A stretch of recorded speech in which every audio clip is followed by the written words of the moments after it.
Well, you're all smiles. Well, I mean, first off, we set this a couple of weeks ago, anticipating commentary after the debate. My thoughts are that President Trump came out looking like $1,000,000, and she came out looking like a fool. This was a colossal defeat for Kamala. And you ask why? Well, people can. Now, I've been involved in political debates. I've been involved in lots of media interviews, court cases where I've been put on the spot. And I've always, every time I've done something like that, I've said, oh, golly, I wish I'd said this, wish I said that. But at the end of the day, people take general impressions away. Yeah, there may be a one-liner here, one-liner there. The president got some great ones in on her. We can talk about that. But again, as I often like to say, let's start at 30,000 feet. One, he looked presidential because he is presidential. He's been president. Cool and calm as a cucumber. Did not get rattled.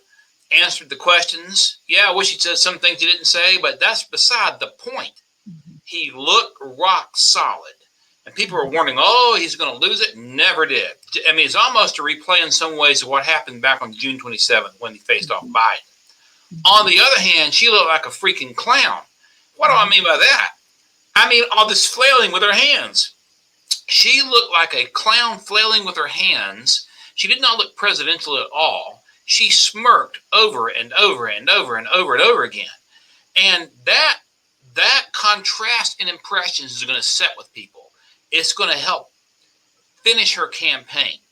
I mean, the libs try to spin it as well as they could. Oh, she didn't do this. She didn't have a gaffe like Biden, but she blabbed. And it's interesting. They will say the Democrats will accuse you of what they do themselves. You're going to hear a lot of lies, she says, but then turns around and denies that she ever called for the ban of fracking. You're going to hear a lot of lies, she says, but then turns around and makes it appear that she is against, late-term abortion when, as Marco Rubio pointed out last night, she voted against the Born Alive Protection Act as a member of the United States Senate. So they throw lies left and right, but the general impressions are going to be what carries the day. And she looked like a flailing fool. She looked like a clown who had obviously memorized lines, but one thing she did not look was presidential. So you have calm, cool, steadfast hand in Trump versus a flailing fool. And when you look at the way she answered the questions, and we'll get into the specific questions in a minute, I want to give you some general impressions. But the one question that she failed to answer, and she failed to answer many, even from a friendly, liberal, in-the-tank ABC news media, part of the deep state media, the one that she failed to answer that I think is perhaps as poignant as many is when David Muir, to his credit, I think it was David Muir, he didn't ask her too many hard questions. He asked her, do you take responsibility for what happened at the Abbey Gate with those 13 Americans? And any commander-in-chief, if you're going to be a commander-in-chief, you take responsibility for the victories and the defeats, and ultimately it is your responsibility to take responsibility for the deaths of Americans. She flailed like a fool and deflected and went off into la-la land and showed to any veteran like me or anyone who loves our military, she showed that she acts like a fool and is not even will never be close to being worthy of commander-in-chiefship. And I thought that was significant. But I thought it was a great night for the president. I thought that, she looked, like the idiot that she is. She gave no substantive answers. And, it'll take, I think, a few days for the effect of this to settle for those who are watching. But most people are not like you and I, Donna, in that they're paying a whole lot of attention to policy so much, but this is just a general impression thing. And a lot of Trump people were saying, oh, just don't lose it. Don't do that. Cool as a cucumber. He looked great. And now, I don't think she will debate again. I think she's afraid to debate again. She can talk a big game, but she would never subject herself to questioning from Fox News, a panelist. Not that Fox is as far to the right as it used to be, but certainly the questions would be a little more balanced and someone would force her to answer. And plus, I don't think you would see Fox or someone like that trying to fact check everything the president said and giving her a pass on her myriad number of lies. So it'll be interesting to see what happens in the next few weeks, but it was a great night for the president. She looked like a fool, and we'll go from there. And I'm expecting the president to pull this thing off if we can avoid the cheating. And that's the real challenge we've got. Well, I'm going to look beyond that. And I'm just going to tell you something. Every human on earth has a nutty family member who is a narcissist. And of those of us who do, the only difference, and I'm just going to say it, the only difference between her and my sister is 200 pounds. That's the only thing I'm telling you. And so this is what happens in the real world. Okay, we're dealing with a crazy family member, and this woman reminded us of this crazy family member we have. Just totally turned off. She could have said, I'm gonna authorize this right now while I'm VP. Every American family is going to get $1 million. I wouldn't have heard that. All I'm looking is her mannerisms. I'm looking at the way she's just looking, just this narcissistic way she acts. And then as far as fact checking, let me mention this. Okay, so yesterday on the show, I had Linda Hansen, and Linda was actually the campaign manager. Somebody sending me text of Herman Cain, and you're back in the day, back a few years ago. She 999. She mentioned the cat. And so yesterday on the show, she said, "Do you know that in Ohio, these Haitians are eating animals? They're eating people's." She mentioned that. So I didn't love that. That sounded a little far-fetched to me, but I believe Linda. She's on the same plane as you are, is what I say. Okay, so I looked and I did a little bit. Now you had to dig. Okay, it's not out there. The first thing you search for on Google. Okay, but it's out there. They're eating animals. August 24th. They do in a third world country. Right. Exactly. And there's an example of ABC showing how far it is in the tank for the Democrats. The president brings this up, and David Muir says, we fact-checked that with the county manager, as if the county manager is out, with his telescope and with his recorder watching everything that's happening out there, and as if this anonymous county manager is the ultimate arbiter of truth. We checked with a county manager, David Muir says. We have no evidence of that. Well, WDJP in Ohio on August 24th ran a story, which I posted on my social media this morning, of a woman who had been arrested for killing and eating a pet cat right there in Ohio. And ABC knew this, that Trump would probably make this comment. They were ready to quote unquote fact check. And their fact check is nothing but a propagandist lie. And this is the reason this debate is going to really probably, she will not win this election legitimately. If you can remove 75% of the cheating, she'll lose in a landslide.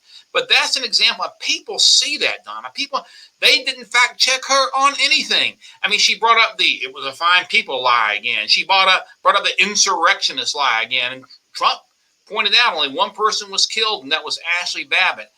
It's interesting, Donna. I'm about to have a book release, and I appreciate you mentioning that. And one of the chapters in there is comparing the January 6th prosecutions to the George Floyd prosecutions. The George Floyd riots, the most expensive and some of the deadliest riots in American history. Over $2 billion worth of property destroyed versus January 6th, when the only person that died was Ashley Babbitt from the result of that. Did you know that in George Floyd, they dismissed 95% of those misdemeanor prosecutions? In January 6th, they have prosecuted 95% of those. This shows the great disparity that we have. And it shows, ABC just let her get away with lie after lie after lie. They didn't fact check her on the fact that she had initially had adamantly opposed fracking. They didn't fact check her on the fact that he's on record favoring single payer, meaning favoring absolute socialized medicine. They fact check her on anything. They fact check, quote unquote, fact check Trump on a bunch of junk that can be disproven. And so she runs about 35 years to try to find some article in the New York Times about the Central Park Five or whoever the heck they are. None of us know who that is, nor do we even care. And they just let her get away with it and try to, quote unquote, fact check him multiple times. They were worse than Candy Crowley was with Romney in 2012. Of course, Trump is much stronger than Romney could ever dare to be. And so he wasn't really having any of it.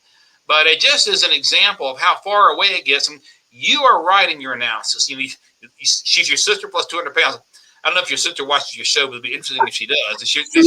Oh, yeah, I'll be getting another narcissist attack. but you're driving home the point more eloquently than I was trying to make, that people will take impressions from this, who may not be as steeped in the issues. They'll take impressions, and we see two things from her to make her look like a fool. even if you didn't know the truth or falsity of anything she was saying, one are the constant smirks and head shakes, smirk, head shaking, and by contrast, Trump, even though she was throwing one lie after the other, was as cool as a cucumber. And number two is all that hand flailing. We talked about cackling Kamala, but now we got a hand flailer too. She's like a joker juggling a bunch of balls around. She is a joker. And I think that impression is going to hurt her. I do too. I totally, that was my first impression. Like I said, every family in the United States has one Kamala Harris in it. You got one. I don't care who you are. You got one of those. It's somebody that at Christmas time you have to really be careful what you say because you can get their feelings hurt and all this stuff, and you just have to walk away from it. And I'm walking away from this woman. I mean, it's just I had to walk away last night. You know what I did? It was almost over, and I just told Phil, I said, I can't handle it anymore. She reminds me so much of my sister. I said, okay, let's watch Perry Mason. That's what I always go to Perry Mason. He's my guy. So, because I wanted to be an attorney a long time ago. I should have done it. That's the one thing I regret in life. You wound up doing something far more significant. So keep on doing what you're doing, Donna. But that's the point. And this is another thing. I was noticing the constraint of Donald Trump. I was noticing because not many people on this earth, a lot of people have an ex-wife who is like Kamala Harris. Okay, a lot of people do. I don't know how he didn't reach over there and grab her by the neck and choke her. I mean, to me, that showed that was so much constraint. I'm talking about the things he didn't do that a lot of people would have done. Well, it was very clear to me that part of their strategy was to try to provoke him, to try to get him to lose his cool. And the more she spewed the garbage, the cooler and calmer he got. Now, do I wish he'd made some points he didn't make? Sure. But, I've written books and I've given speeches and there's always, 2020 is always perfect hindsight. You know what I mean? Mm-hmm. But again, the general impression, he looked like and acted like a commander-in-chief in control. And she looked totally out of control and acted out of control. And I'm sure, there are a number of leftist communists out there that are going to suck it up because, because that's who they are. But I think the people who may not have been decided, who saw the debate, will certainly, when it's time to go vote, they will see and feel the difference. And, we talked about questions that were asked to her that she did not answer. One being, from David Muir, are you better off? Is the economy better off 4 years ago? I was born of an Indian and blah and Jamaican and blah, blah, blah, blah, blah, blah, blah, blah, blah. I don't want to hear middle class anymore. I do not want to hear middle class. And I don't want to hear that she was that girl on the bus another time. Yeah, but the point is she did not and could not answer the question as to whether she's better off, the country's better off economically than 4 years ago, because the answer is no, and everybody knows it, which is why she had to blab with a word salad, okay? Mm-hmm. That was one, and then of course there was a question about the Abbey Gate. She didn't take responsibility for that, but they didn't hold her feet to the fire on anything. She has, Bernie Sanders, Uncle Bernie, he came out a few days ago and was asked, she appears to be trying to attack to the right. By the way, I thought one of the best lines in the whole debate from Trump was, I thought about sending you a MAGA hat. That was pretty funny. I love it. I was like, whoo. Yeah. Yeah, because she's trying to attack on that's what Democrats do. I mean, that's what radical Islam does. It's what communists do. They will attack wherever they need to attack in the short term to gain power in order to be able to burn down the house in the long term. And that is exactly what she's trying to do. And Bernie Sanders pointed out, of course she's leftist. She's just like me, he said, or words to that effect. She's just saying this to try to get elected. He's right about that. And I hope enough people will be able to see that. But again, I think the general impressions that she's left is going to hurt her a lot. And I'd love to see another debate. I don't think we're going to see it. Well, Trump has already said this morning, that he would like to have another debate. And then someone at Fox that said, would you like to have it at Fox? He actually said no. He said, no, I mean, he wants to bring it on again. Right. Exactly. And the problem is if they do another debate, then they've got to take her off the campaign trail for another 7 days to try to memorize more answers. So that's, I don't think she memorized anything. Did you see the right. little earrings she had? I saw that. Okay, I that's saw what that. they are. You can't reject that. You can't say, well, that's crazy Donna coming up with that idea. They actually sell that earring, and that's what it is. Yep. I saw that. She needs all the help she can get. So there you go. And that is a story that I hope is going to get a little more press in the next few days too, Donna. I do. I really do. I think it will. But again, my whole takeaway, and I'm, us women, we always see behind the screens. So the women in the whole world and men who have been through a divorce with a crazy woman like that, yeah, right. We notice those little tactics. Right. And as you pointed out earlier, there's always one in the family. It might be a sibling. It might be an in-law. It might be an crazy uncle. It might be a first cousin or a second cousin. There's somebody in the family that's just like that, that's close enough that you're liable to see them at least once a year at Thanksgiving or Labor Day or whatever, and they're just going to spew a bunch of junk. And, I know you had to walk out. I got you covered for the last couple of minutes. You didn't miss too much, but I can understand that. I was watching this with the Republican women's group in Charlotte last night, and a lot of people felt the same way.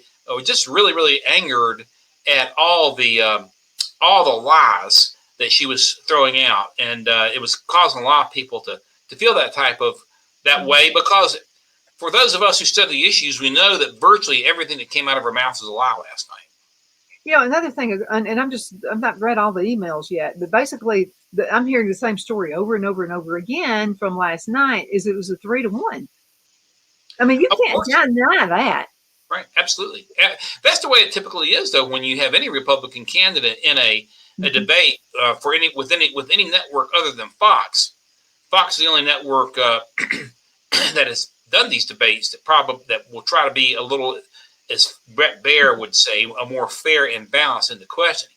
Of course, the exception to that is when Megyn Kelly tried to take Trump down back in 2016 and wound up taking herself down. But this sort of thing really, really hurts the credibility of ABC News even more. I mean, that daggone, we fact check with the county manager stuff. And the other thing is, the woman moderator, Muir, I'm trying to remember her name is. Yeah. Donald Trump brought up Ralph Norman, the former governor of Virginia, who has said, and I've got you can find it anywhere. It's not hard to find the videotape. He was discussing the abortion, late-term abortion with a radio station in Northern Virginia. And he said, well, you wait till the baby's born, and then you put the baby to the side, and you keep the baby comfortable. And then the discussion will take place between the physician and the parents, and they'll decide what they want to do. The former governor of Virginia said that. Northam is his name. And I don't want to say my friend Ralph Norman, who is a great conservative congressman from Rock Hill. Northam, the governor of Virginia, did say that. And so then you have Kristen Muir say, well, there's no state in the country where there's late-term abortions. Well, sorry, but Minnesota is one of those states. And secondly, the president didn't even say there were states in the country. He was pointing out what the Democrats' position is. But they were ready for that too. They wanted to put that in there. And then you have Kamala. Oh, somebody's bleeding out, and they go here and they go there. All this melodramatic BS where they're trying to light a fire to make people angry to get them out to the polls on an issue that is not at the top of the totem pole. Well, there's a word. There's something. I'm going to sound like Kamala. There's a word, but this is a good word right here. It's called backfire. Things can backfire on you. I'm seeing also the emails I'm receiving. A lot of people just turned it off. They didn't even listen to the whole thing, which is a good thing for Trump. Because, I mean, really it is. Okay, well, so she's just going on about nonsense. Well, somebody said you had 40% of the population watching, which would be pretty high if that's accurate.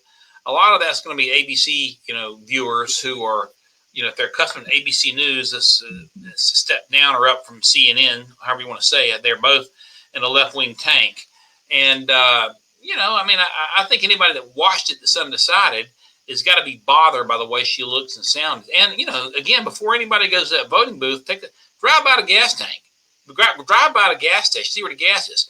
Now, it may be coming down just a little bit, but remember, it was like 186 when Trump left office because he was opening pipelines. And this is one thing Trump would argue.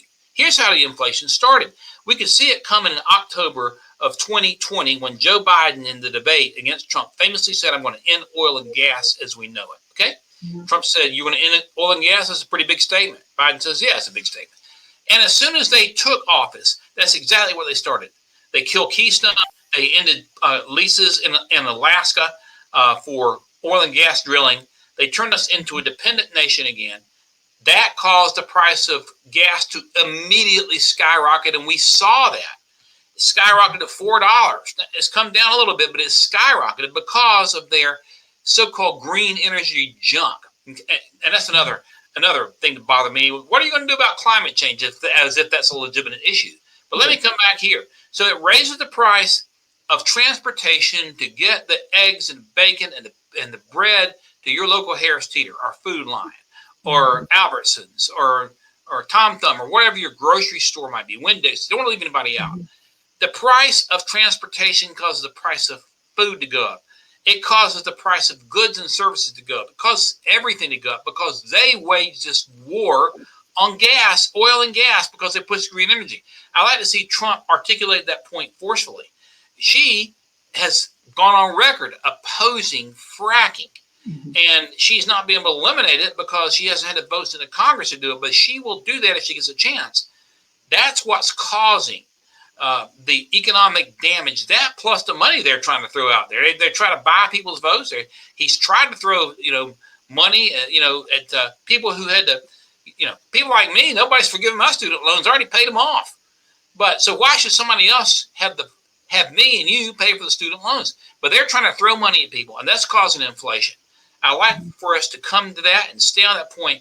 And I think anybody going to the voting booth, ride by your gas station and go to the grocery store and then go vote. That's what you should do. Ride by the gas station, go to the grocery store, and then go vote and vote your pocketbook. And if you use it as your litmus test, you'll make the right decision, and it will not even be a close call. Or how about this? Go on ahead and make your house payment on the day you're going to vote. Absolutely. And then take a look at $250,000 she's proposing to give every illegal so they'll have a place to live.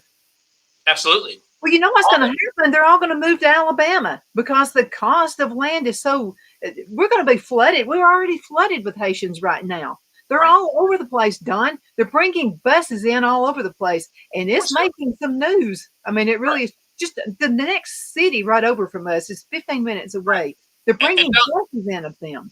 And Donna, that's the executive branch of the federal government. Let me debunk another fallacious argument that they've made. Oh, Trump, having to do with the border bill. Trump got on the phone and caused them to kill the border bill. We tried to do something. First off, what are you going to let in? 5,000 of that, whatever it was, that border bill was going to let illegals continue to flow across the border. It wasn't going to shut the border down at all. It was a big grab for money and power for the Democrats. That's all it was. But here's the thing. The Constitution, in Article 4, Section 4, not only guarantees that the Constitution shall guarantee to the states a Republican form of government, but also shall protect the states from invasion.